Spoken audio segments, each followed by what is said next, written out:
Mesdames, Messieurs, bonjour. Nous avons le grand plaisir d'accueillir le professeur James Stewart, qui donnera 4 cours au sujet de la justice pénale internationale. Il a été invité dans le cadre d'un partenariat, d'une convention entre le Collège de France et l'Université de la Colombie-Britannique de Vancouver.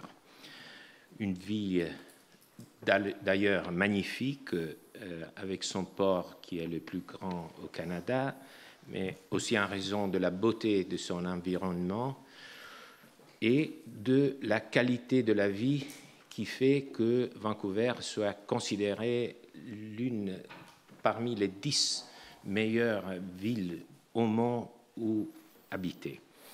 Le professeur Alain Supiot, étant lui-même à l'étranger pour en mission pour le Collège de France, il m'a demandé de dire quelques mots d'introduction, ce que je fais très volontiers, même en dépit de ma compétence. Je suis un historien du droit, mais j'ai pu apprécier qu'il y a beaucoup de points méthodologiques, au moins en commun, avec le travail du professeur James Stewart, qui a une carrière imposante. Car au cours des 20 dernières années, il a travaillé dans la justice pénale internationale en tant que praticien et en tant qu'universitaire. Il a rejoint la faculté de droit de l'Université de la Colombie-Britannique en 2009, où il enseigne ce qu'en France on appellerait la théorie générale du droit, mais aussi les droits internationaux publics et les droits de l'homme.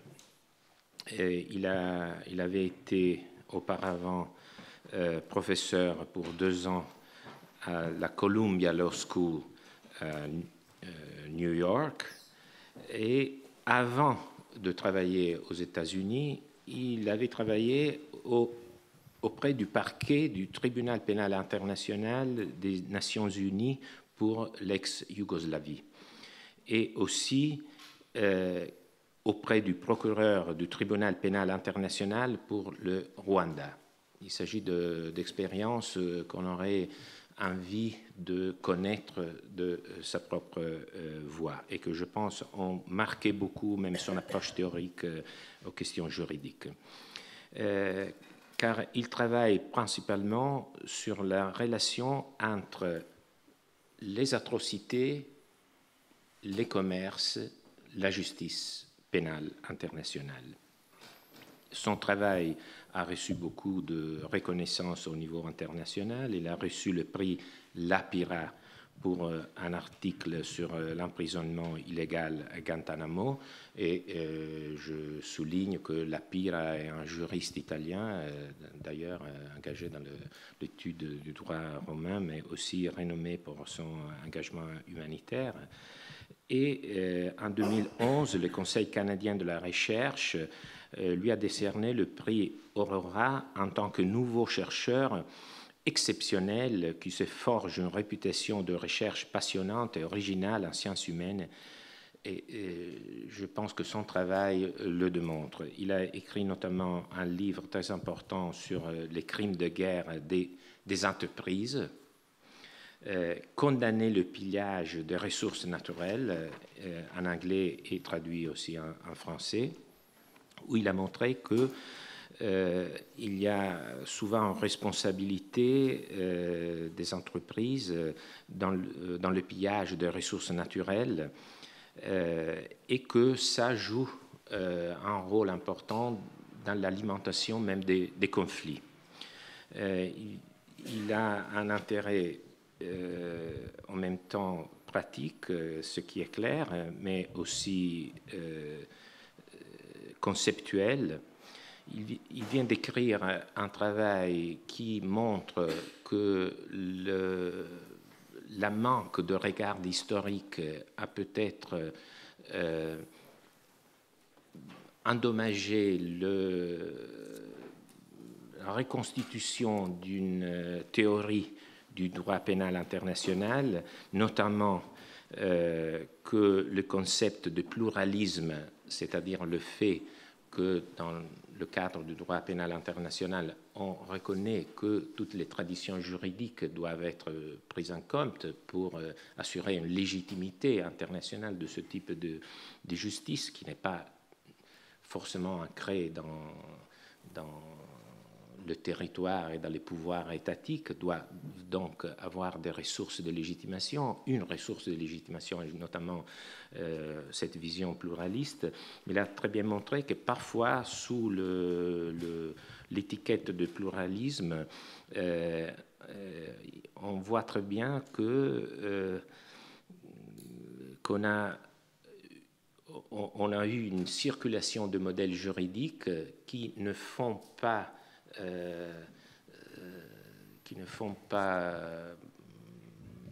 dans tous les cas, qui n'assurent pas dans tous les cas le fait qu'il y ait vraiment un respect des traditions locales. C'est-à-dire que si un État reçoit de l'étranger des modèles juridiques, après on pense qu'il applique ses propres valeurs, tandis qu'il y a eu déjà dans le passé la réception de valeurs extérieures. Donc il faut prendre en compte aussi l'histoire. Je pense que sa contribution peut-être la plus importante du point de vue théorique est celle à propos de la théorie de la causalité.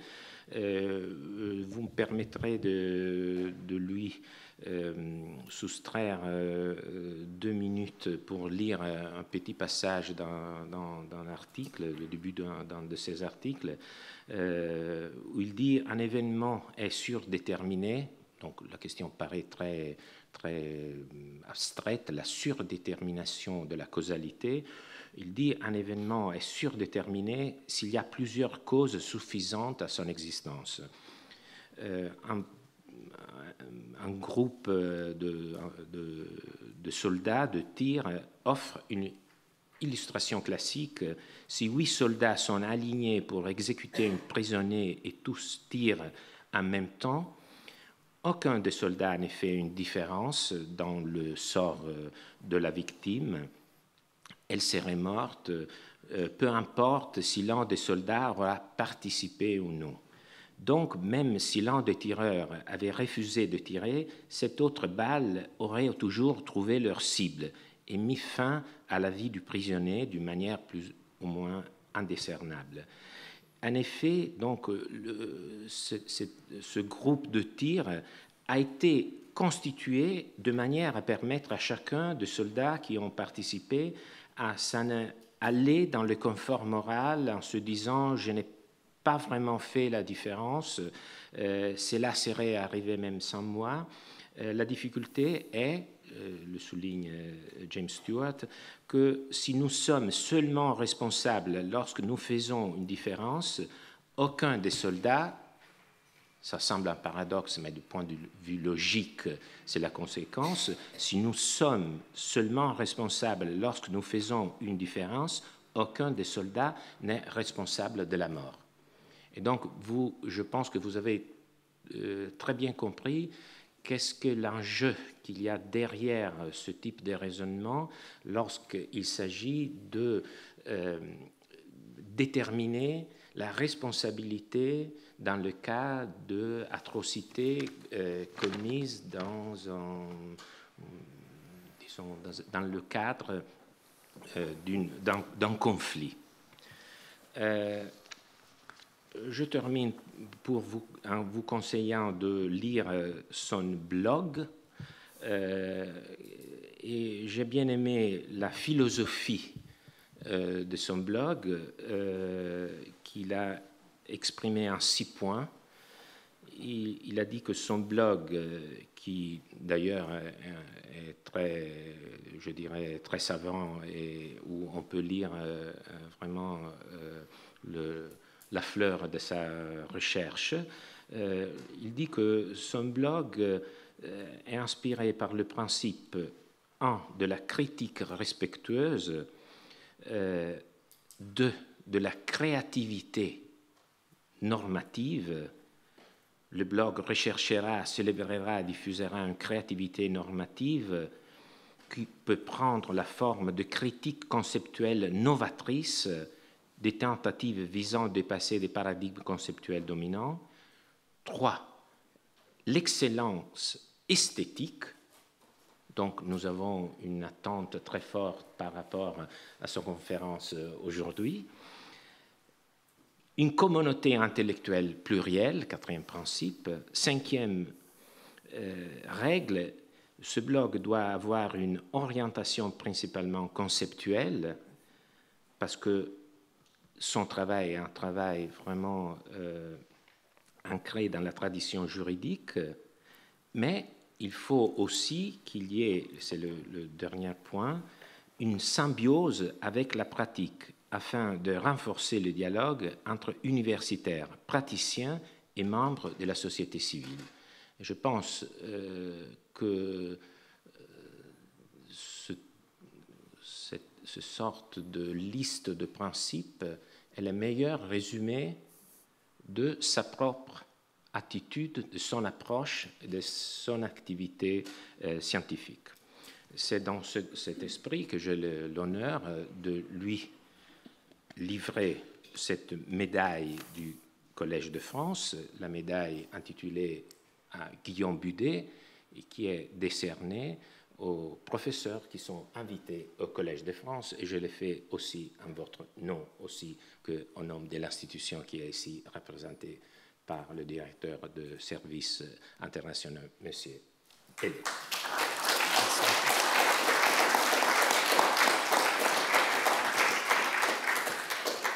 Et maintenant, je lui donne la parole. Je vous remercie, professeur. Membres du Collège de France, invités distingués, mesdames et messieurs, c'est un grand honneur pour moi, surtout en tant que néo-zélandais, d'être là parmi vous aujourd'hui pour vous présenter la première de cette série de 4 conférences sur l'histoire du droit pénal international au Collège de France. Bien que je ne suis pas historien de formation, je travaille dans ce domaine depuis 20 ans. D'abord comme procureur, chargé des crimes de guerre au Rwanda et à La Haye, et puis comme université pendant la grande majorité de cette période. En tant qu'universitaire, je consacrais au cours des dernières années beaucoup de temps et d'énergie à la recherche sur l'histoire de ce domaine. J'espère que cette combinaison d'expériences pratiques, de recherche scientifique et d'engagement dans l'histoire fournira une série de conférences offrant une orientation sur ce domaine qui vous permettra de mieux comprendre son potentiel et ses faiblesses. Avant de commencer avec la première période que je souhaiterais aborder, j'ai pensé qu'il serait peut-être utile de donner un bref aperçu de cette série de conférences. Comme vous le constaterez sur l'affiche annonçant cette série de 4 conférences, au cours du mois à venir, j'aborde chacune des principales étapes de l'histoire de la justice pénale internationale, à commencer aujourd'hui par les procès postérieurs à la Première Guerre mondiale et aboutissant à la création de la Cour pénale internationale il y a 16 ans.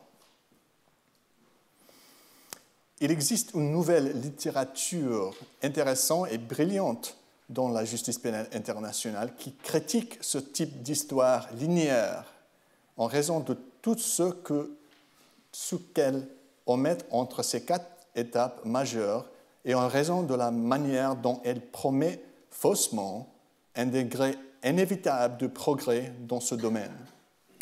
Mon but, cependant, n'est pas de suggérer que tout progrès que nous pourrions décerner au travers de ce passé suggère un système sans défaut qui proposera éternellement. Au contraire, j'ai 4 thèses sur cette histoire sur lesquelles je reviendrai systématiquement au cours de 4 prochaines conférences. Premièrement, depuis plus d'un siècle, la fin de chaque guerre mondiale a incité la justice pénale internationale à défendre un large éventail d'objectifs qui ne sont ni définis ni hiérarchisés de manière cohérente. Deuxièmement, je soutiens que la justice pénale internationale est constituée d'une tension entre les sentiments moraux très, très intenses à propos de la responsabilité pour atrocité et les politiques qui tendent à instrumentaliser ces sentiments de l'autre côté.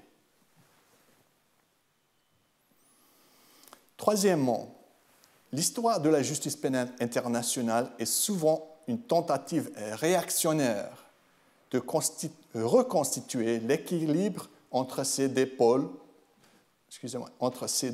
pôles, la moralité et le pouvoir, à la lumière des lacunes d'une période antérieure. Quatrièmement,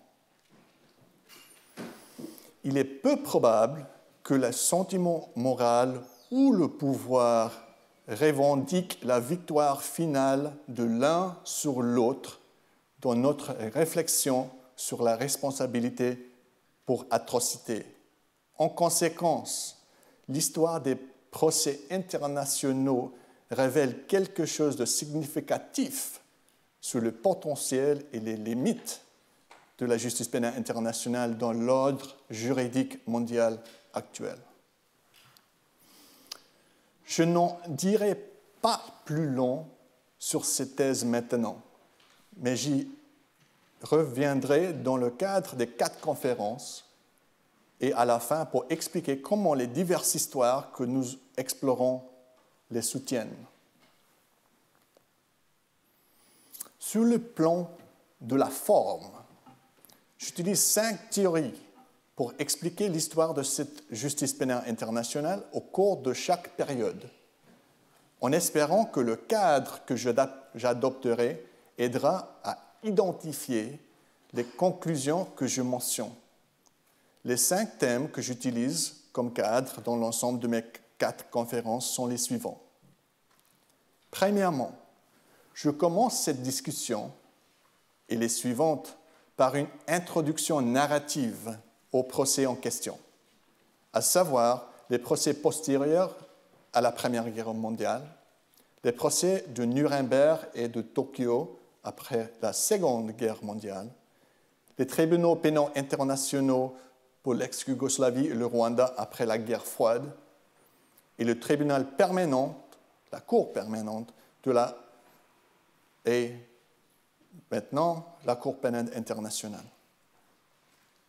Deuxièmement, j'explorerai les objectifs des procès pour agression, crimes de guerre, génocide et crimes contre l'humanité, tels qu'exprimés dans la mise en place de chaque de ces systèmes de justice pénale. Les objectifs étant nombreux et mal intégrés, je vais en identifier 1 ou 2 par période particulièrement propice. Troisièmement, je discuterai des dimensions politiques de ces procès, en particulier de la relation entre les procès et la réparation de pouvoir dans l'ordre juridique mondial. Je soutiens qu'une tension fondamentale dans le domaine de la justice pénale internationale existe entre l'instrumentalisation des procès par les puissants et des exigences morales en faveur à la fois de la responsabilité et de l'égalité. Quatrièmement, j'examinerai les alternatives aux poursuites pénales au cours de chacune des périodes historiques dont je discute. Comme nous le verrons, ces alternatives incluent tout des exécutions de masse aux interventions militaires en passant par les commissions pour la vérité et la réconciliation. En traquant différentes alternatives pour chaque période, j'espère isoler les contingences de chaque moment, ce qui devrait révéler quelque chose à propos de l'identité du terrain. Cinquièmement, je parlerai de droit. Le droit est important pour cette histoire car il constitue une considération politique cruciale, parfois décisive, dans ces histoires. Aucune des lois que je mentionne n'est un détail technique. De plus, les mêmes problèmes juridiques refont surface à maintes reprises pendant toute ces périodes. Certains acteurs adoptant des positions inverses les unes par rapport aux autres. Ces volte-face sont également révélateurs de l'identité du terrain.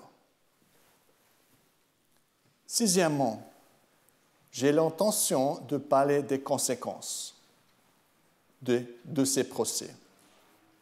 Toute évaluation des conséquences des procès pour crimes de guerre se heurtera à une preuve de la causalité et à un risque de spéculation injustifiable.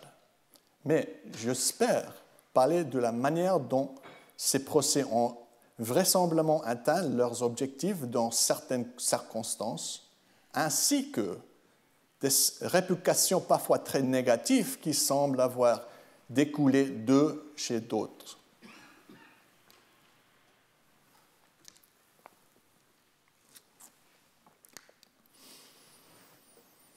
Permettez-moi de commencer alors avec mon premier thème, un narratif concernant les procès postérieurs à la Première Guerre mondiale.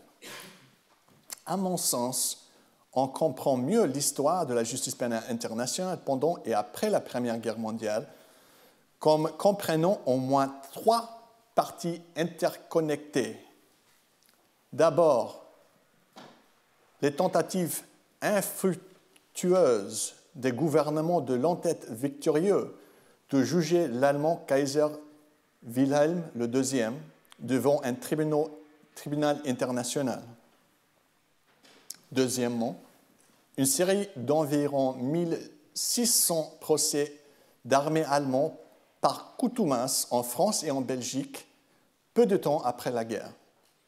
Et troisièmement, une série d'affaires largement ridicules portées devant le tribunal du district de Leipzig que l'entête a accepté à contre-cœur après que l'Allemagne eut refusé d'extrader ses ressortissants vers des nations victorieuses. Avant que nous ne commencions avec ces détails, il faut savoir que le Kaiser a passé ses journées dans un château hollandais, sans avoir été jugé nulle part. Et la combinaison des procès par contumace en France et en Belgique, d'une part, et en personne par les tribunaux de la défaite à Leipzig, de l'autre, n'était guère plus qu'une poursuite de la guerre par la base des procès. Sur les 1600 personnes jugées par contumace, il n'est pas clair qu'une n'ait jamais été appréhendée.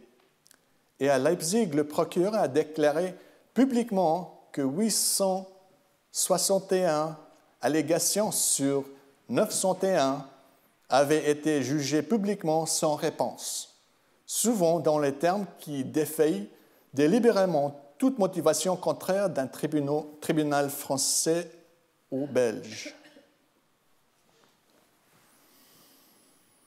Après vous avoir donné un aperçu, permettez-moi de passer à mon deuxième thème, les objectifs de ces procès de l'après-guerre. De nombreux chercheurs ont souligné que les objectifs de la justice pénale internationale étaient multiples, largement implicites et souvent contradictoires. Je présente ici certains des objectifs qui ressortent d'une lecture de la littérature de la Première Guerre mondiale, laissant d'autres objectifs pour mes conférences ultérieures. Le premier facteur de motivation pour les essais postérieurs à la Première Guerre mondiale est une punition basée sur l'indignation morale. L'Europe a perdu une grande partie de sa population masculine. laissant des veuves, des orphelins et des frayeurs. Ainsi, il n'est pas difficile de trouver des preuves d'indignation morale et des désirs rétributifs qu'elle suscite. Le premier ministre italien, Vittorio Emanuele Orlando, par exemple, a déclaré un état de colère et de rancune qui a explosé immédiatement après l'armistice. De même, des témoins français et belges qui ont témoigné à Leipzig ont apparemment, et je cite, « et la haine ». La punition a transformé en partie ce sentiment fort dans les poursuites. Le président français à l'époque, Clemenceau, par exemple, a qualifié le projet de procès contre le Kaiser comme, et je cite, « acte de justice internationale de vengeance mondiale ». Certes, une grande partie de l'indignation morale qui a suivi la Première Guerre mondiale a été construite publiquement grâce à l'utilisation de la propagande d'atrocités. De plus, cette rage était très sélective, très locale et exploitée à des fins politiques très particulières. Néanmoins, l'indignation morale était et reste omniprésente dans tous les aspects de l'histoire de ce domaine. De plus, alors que les critiques tels que Gary Simpson considèrent les procès pénaux internationaux comme une vengeance des droits de l'homme, de nombreux ouvrages philosophiques défendent le châtiment comme une réponse appropriée et proportionnée à un acte répréhensible. Quoi qu'il en soit, comme je le mentionnerai, l'indignation morale a donné une impulsion majeure aux procès internationaux. Un aspect de cet outrage moral s'est avéré particulièrement fructueuse dans l'histoire de ce domaine, à savoir les expressions publiques d'absurdité morale face au manque de responsabilité pour atrocité. Par exemple, l'excellente nouvelle recherche par William Schabas sur les tentatives de juger le Kaiser révèle une conversation entre un colonel américain, Luke Lear, et le duc anglais qui avait un lien parenté avec Wilhelm II. Faisant savoir que Wilhelm devrait être jugé, Lear a affirmé ce qui suit, et je cite, « Pourquoi ceux qui étaient non responsables de la guerre et contre qui nous avions fait la guerre, le peuple allemand, seraient-ils tués, blessés et emprisonnés, et la seule personne contre qui nous avions réellement mené la guerre, le Kaiser, échapperait à la peine mais serait autorisé à vivre toute l'appareil et la gloire avec toute sa fabuleuse fortune intacte. » De même, le Premier ministre britannique Lloyd George a partagé sa propre absurdité morale de la manière suivante. Il a dit, et je cite encore, « Supposons qu'en temps de paix, le Kaiser, agissant seul, ait transféré la frontière belge avec un fusil et tiré sur les habitants. Les premiers policiers belges sur place aurait eu le droit de l'arrêter et de le faire pendre. Devrait-il rester impuni parce qu'au lieu de le faire lui-même, il a envoyé 1 million d'hommes en Belgique? Je reviendrai régulièrement sur ces types d'argumentation tout au long de ces conférences, car ce sont de caractéristiques communes du domaine. Les arguments concernant l'absurdité morale sont particulièrement importants dans la manière dont ils tentent de transformer l'ordre juridique mondial. Le changement structurel majeur intervenu après la paix de Westphalie, à la suite de la guerre de 30 ans en 1648, était un système de gouvernance mondiale qui a rendu les États souverains et formellement égaux au sein de l'ordre juridique mondial. Après la Grande Guerre, beaucoup ont vu dans la justice pénale internationale un moyen de remédier aux absurdités morales au sein de l'ordre juridique mondial. Par exemple, se référant aux attentes du public que ces procès susciteraient, Clemenceau a proclamé que, et je cite, « Justice sera rendue à l'avenir dans les cas de Kaiser et des Kings, tout autant que dans le cas des hommes ordinaires. » Si cela pouvait être réalisé, le droit pénal international qualifierait de magnifique avancée le progrès et la révolution morale. De même, le professeur Larnon, un Français ici à Paris, a déclaré triomphalement qu'un nouveau droit des gens est né, tandis que le professeur Hersch Lauterpacht, un Britannique, a décrit la perspective de la responsabilité pénale après la Première Guerre mondiale comme un avertissement solennel à tout futur agresseur. Cette nouvelle justice a été conçue comme un outil permettant de transformer l'ordre juridique mondial après un bouleversement social gigantesque et non comme un simple mécanisme pour délégitimer un ennemi vaincu. Bien entendu, la dissuasion était aussi une ambition majeure. Parallèlement aux avertissements émis par les Alliés à Londres pendant la Seconde Guerre mondiale, le gouvernement français a déclaré le 5 octobre 1918 que, et je cite, « des actes aussi contraires au droit international et aux principes même de la civilisation humaine ne devraient pas rester impunis. » Fin de citation. Vraisemblablement, le désir était de dissuader d'autres crimes. Cette dissuasion était également importante pour un comité britannique chargé d'examiner l'incrimination de droit international. La commission a conclu qu'un tribunal international, et je cite, constituerait un moyen de dissuasion et d'avertissement pour les autres responsables. Enfin, l'incapacité était l'un des principaux arguments en faveur de procès postérieurs à la Première Guerre mondiale. L'importance de l'incapacité est devenue particulièrement apparente dans les débats souvent passionnés entre les puissances de l'entête et le gouvernement néerlandais neutre qui a refusé de violer les principes régissant la neutralité en renvoyant le Kaiser pour jugement.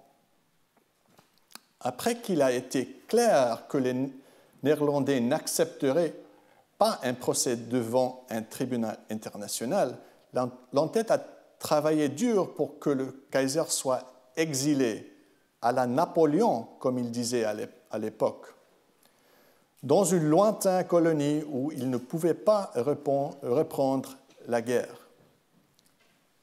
Lorsque les Néerlandais ont également désapprouvé cela, selon William Chabas, Lloyd George a écrit une lettre énergique affirmant que se serait-il passé si Napoléon, au lieu d'être capturé et interné à l'étranger, avait réussi à s'enfuir en Suisse. La capacité était à l'évidence également une préoccupation majeure.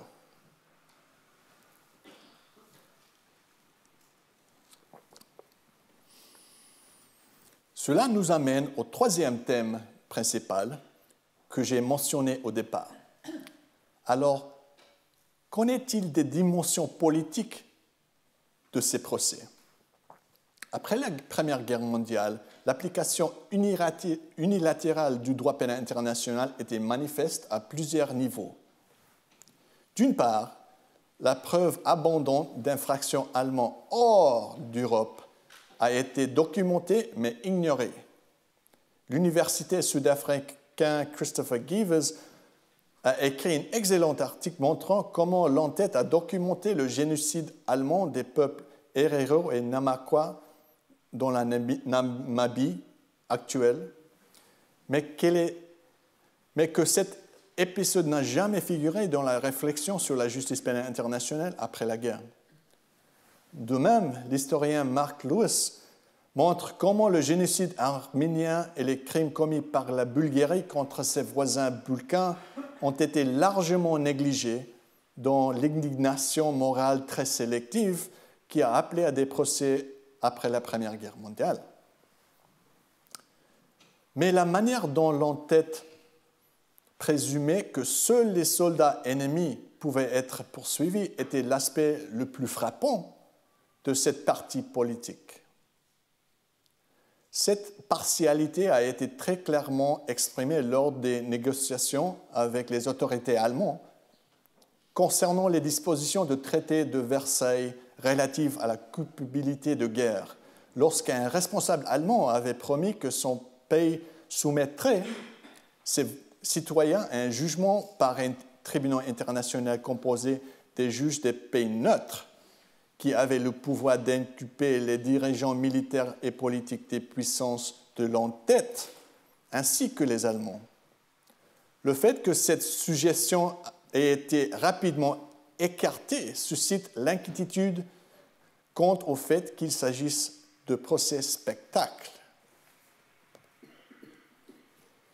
Il est important de noter que l'Allemagne a pu résister à l'imposition de la justice du vainqueur, imposée par l'entête. Lorsque l'Allemagne a accepté le traité de Versailles, sa seule réserve concernant les dispositions relatives à la culpabilité de guerre, auxquelles elle a catégoriquement refusé de se conformer. De façon remarquable, le gouvernement allemand était prêt à tout risquer.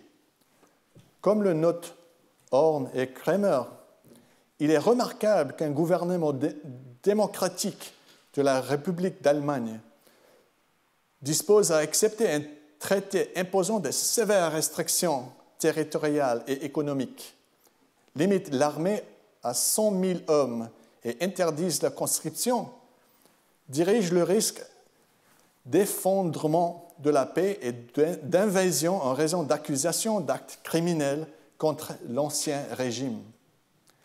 Mais c'est ça qui est passé. En conséquence, l'Allemagne a pu négocier ce que j'appelle la justice des vaincus, le pays responsable des atrocités acceptant de poursuivre ses propres ressortissants pour crimes internationaux. La Première Guerre mondiale est le paradigme des problèmes posés par cette approche. Dans l'ensemble, les procès postérieurs à la Première Guerre mondiale sont une histoire de pouvoir et de résistance, le tout dans l'ombre d'un scandale moral intense mais sélectif.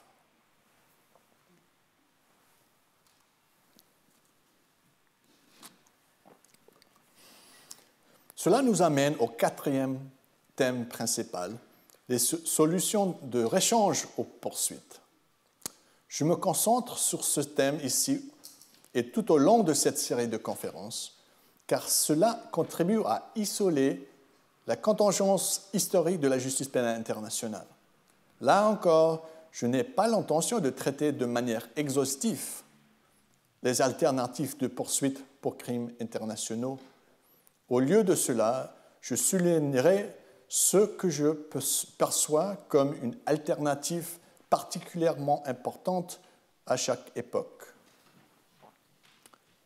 Après la Seconde Guerre mondiale, une exécution sommaire simple était l'alternative la plus évidente à la poursuite, mais je n'en parle que brièvement ici, car on pourrait en dire beaucoup plus à ce sujet lors de notre prochaine conférence sur la justice pénale internationale après la Seconde Guerre mondiale.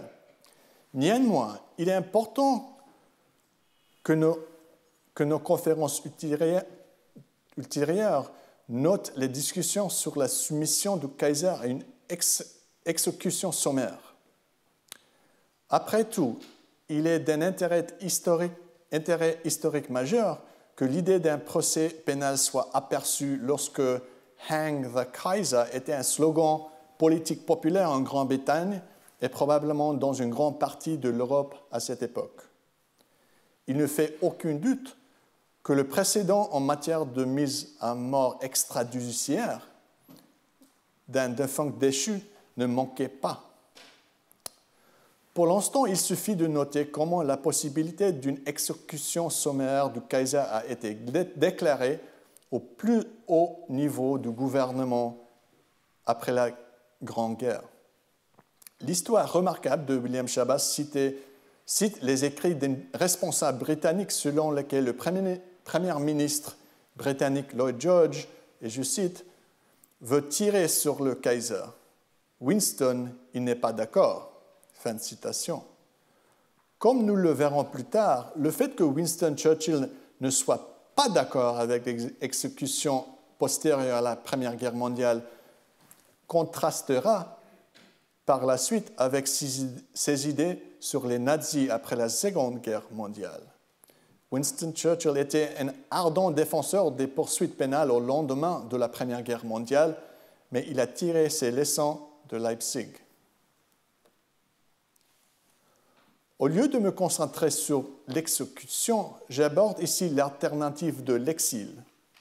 À l'époque, l'exil de Napoléon Bonaparte vers l'île de Sainte-Hélène offrait un précédent évident pour la situation du Kaiser et non un procès devant un tribunal pénal nouvellement créé. Juristes et hommes politiques ont discuté du précédent de Napoléon à de nombreuses reprises, avant et après le traité de Versailles. Napoléon n'a été sauvé que de l'exécution par les Britanniques, qui l'ont traité comme un prisonnier de guerre. À l'époque, il n'avait pas vraiment le désir de juger Napoléon pour crimes internationaux, même si son incapacité était une priorité majeure pour la stabilisation de l'Europe. Après la Première Guerre mondiale, divers comités, savants et hommes d'État ont travaillé sans relâche pour différencier Napoléon du Kaiser afin de faire de la place pour la nouvelle justice, même s'il était largement reconnu que les deux options étaient viables. Apparemment, Clemenceau était fortement en faveur d'un procès, car, et je cite, elle envisageait d'être beaucoup plus impressionnante. Fin de citation. D'une certaine manière, ses espoirs ont finalement été largement déçus, car le Kaiser a vécu ses journées dans le luxe, un château hollandais, plutôt que de faire face à quelconque procédure juridique. Cependant, contrairement aux périodes précédentes, la victoire de l'exil n'était pas complète.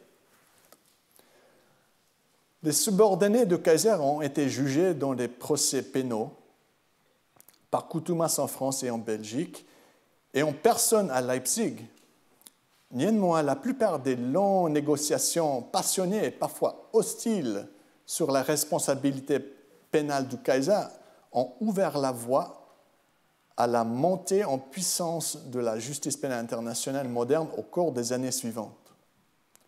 Comme nous le verrons plus tard, nombreux sont les mêmes acteurs qui ont adopté une position inverse lorsqu'ils ont été amenés à examiner exactement ces mêmes questions après la Seconde Guerre mondiale. Cela nous amène au quatrième thème que je souhaite utiliser pour explorer l'histoire de la justice pénale internationale dans toutes les conférences que je donnerai ici. Ce quatrième thème est le droit. À l'instar de nombreuses facettes de cette histoire, les difficultés juridiques liées aux poursuites après la Première Guerre mondiale réapparaissaient à maintes reprises à toutes les étapes de cette histoire. Je me limiterai ici à deux domaines du droit, notamment les difficultés à décider d'appliquer le droit international ou le droit national à ces poursuites, et le problème de droit rétroactif. Ces deux questions avaient une énorme signification politique après la Première Guerre mondiale. Tout d'abord, la question est de savoir s'il convient d'appliquer le droit international et le droit national à ces poursuites.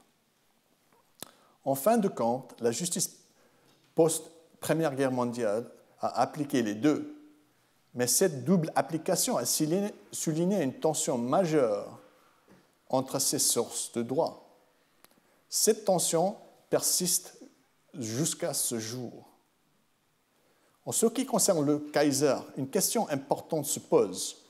Pourquoi ne pas le juger devant les tribunaux militaires ordinaires en France, en Belgique ou en Grande-Bretagne?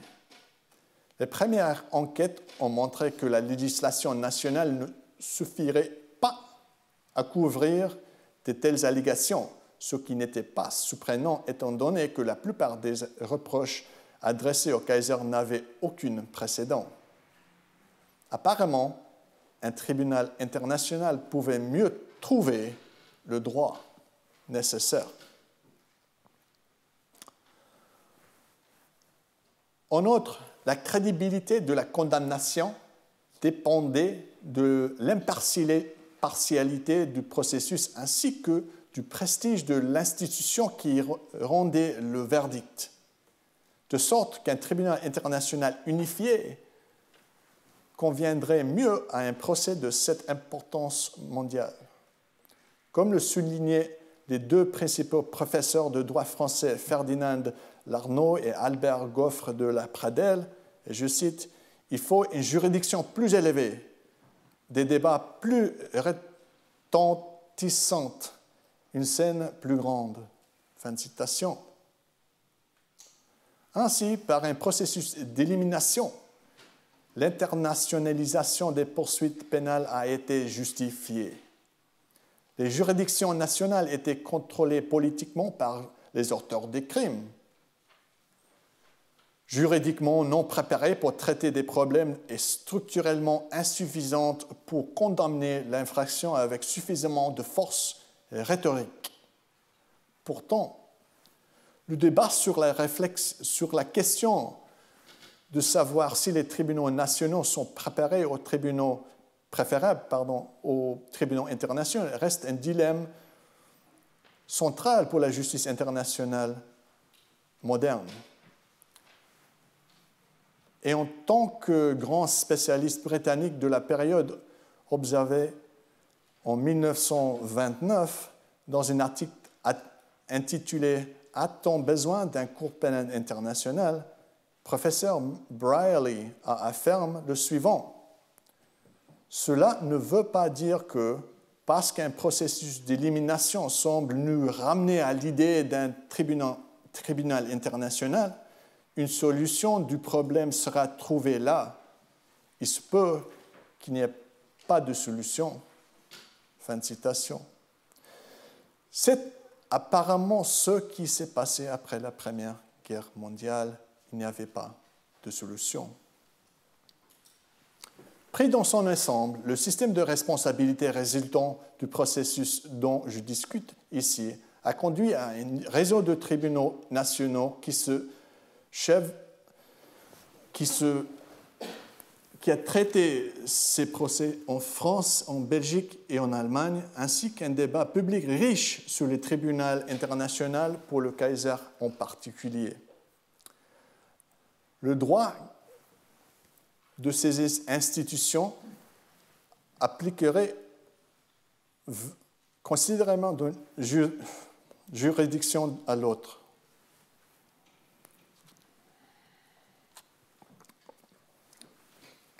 Par exemple, le tribunal de Leipzig a appliqué la procédure pénale allemande, mais celle-ci n'a pas satisfait tous les publics.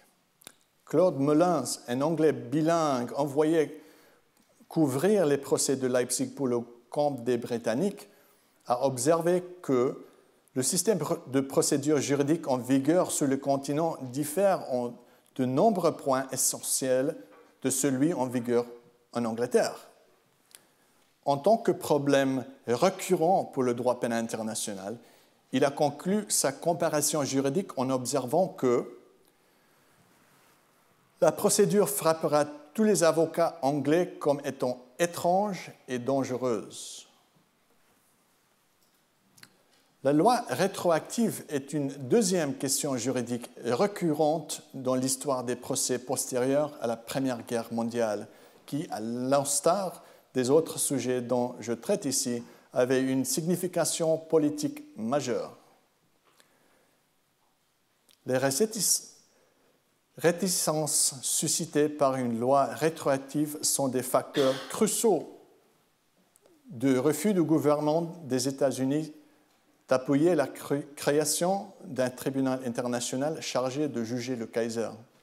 En 1918, par exemple, le président des États-Unis, Woodrow Wilson, a déclaré clairement « Ce n'est pas correct de qualifier rétroactivement un tel acte, de faire de ce type d'acte un crime personnel après qu'il a été commis. » D'autres, comme le secrétaire d'État américain Robin Lansing, ont organisé une sorte de campagne contre le tribunal, invoquant souvent une loi rétroactive pour fonder leur point de vue. De même, les dangers de la loi rétroactive constituaient également une base pour la protestation allemande contre l'idée d'un nouveau tribunal et un motif principal de refus néerlandais d'extrader le Kaiser. Tout cela est particulièrement intriguant, bien sûr, car moins de 3 décennies plus tard, ces gouvernements ont joué un rôle actif dans la création d'un nouveau groupe de tribunaux internationaux pour poursuivre le même corps de droit dont ils avaient nié avec tant de force l'existence après la Première Guerre mondiale. Là encore, on constate une forte réaction face à la résolution des problèmes d'une époque intérieure.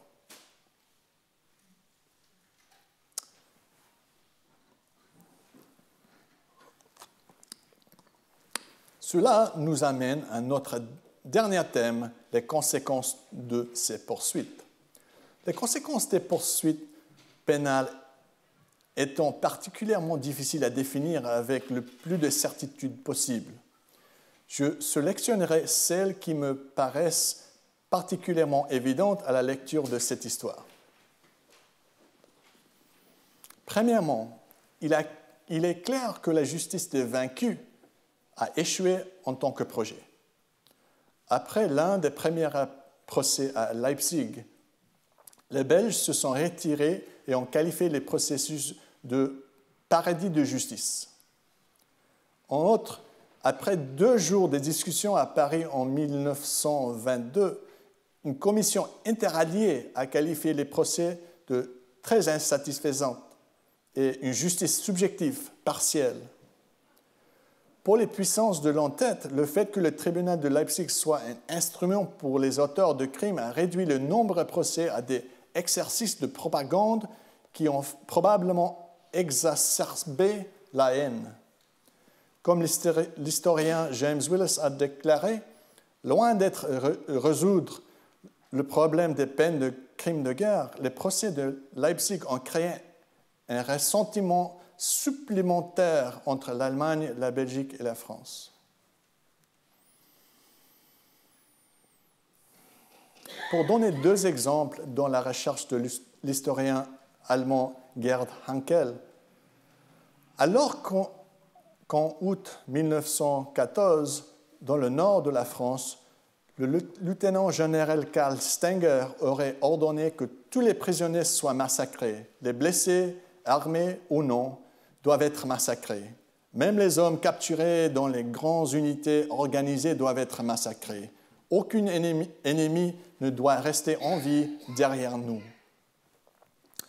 Comme de nombreux Français ont été tués à la suite de cet ordre, le gouvernement français a classé Stenger en tête de sa liste des accusés de guerre, qu'il voulait extrader vers la France pour y être jugé en vertu du traité de Versailles. Au cours de son procès à Leipzig, Stenger a nié avoir donné l'ordre malgré les preuves de son subordonné. Néanmoins, le procureur du chef du Reich, c'est-à-dire l'accusateur formel de Stenger, a déclaré, et je cite, « Je le crois, comme je l'ai dit, complètement. » Fin de citation. Le but de son procès, et je cite encore, était donc simplement de le confirmer spécialement à un public étranger. Fin de citation.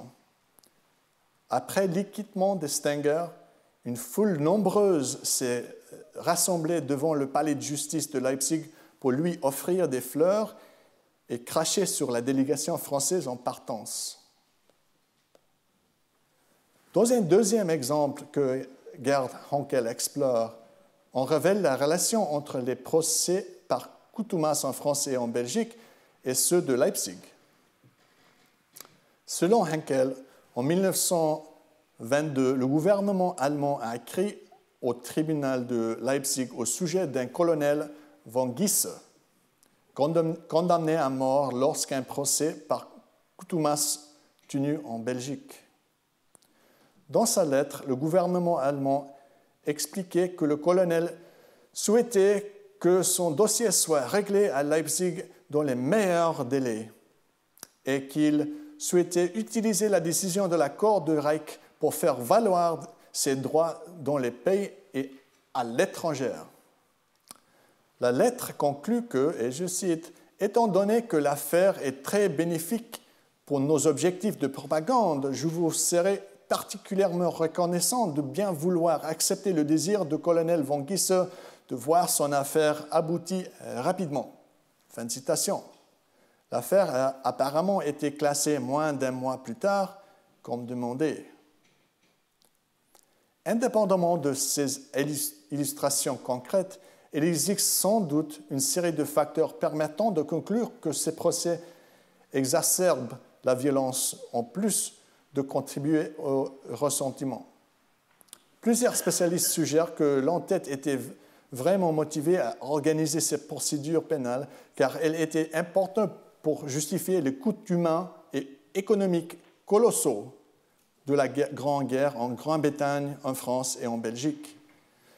Si cela est vrai, elle voudrait dire que la justice pénale internationale peut contribuer à la guerre en aidant à la justifier de manière post-hoc. En outre, dans le cadre d'un accord de paix exceptionnellement dur, qui humiliait si profondément l'Allemagne, ces procès pourraient également avoir contribué à la résurgence de la guerre des décennies plus tard.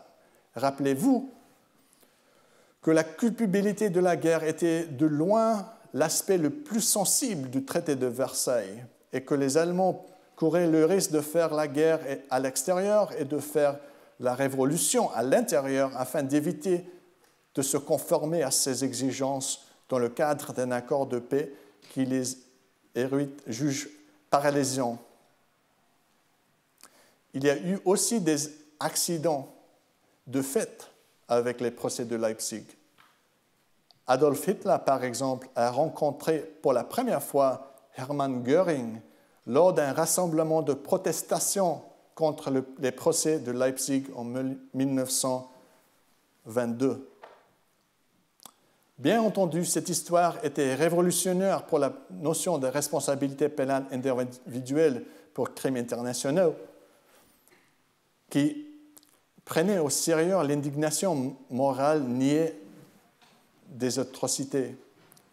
Comme je l'ai dit, après avoir travaillé personnellement sur les atrocités, je prends cet outrage moral au sérieux et je considère qu'il est souvent légitime et le considère comme douté d'une influence politique importante.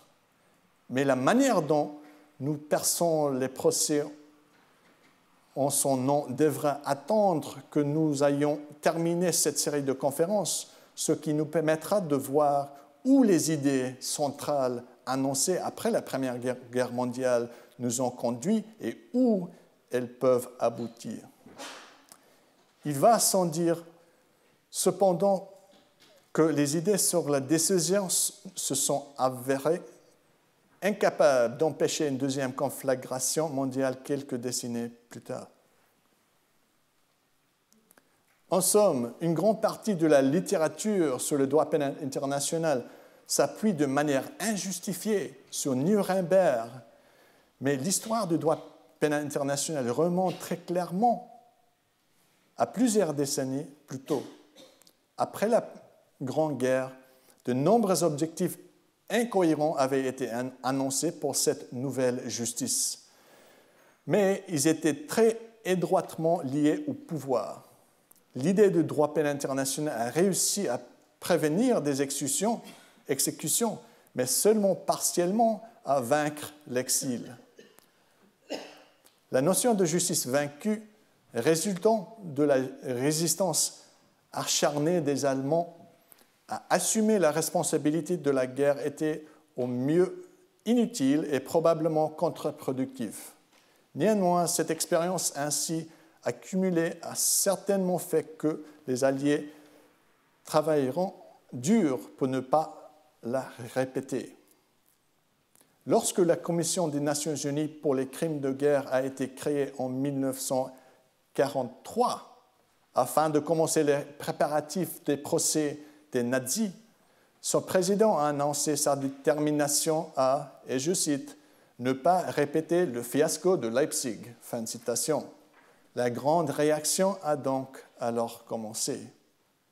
Lors de la prochaine conférence, je parlerai de Nuremberg et de Tokyo après la Seconde Guerre mondiale. Je vous remercie.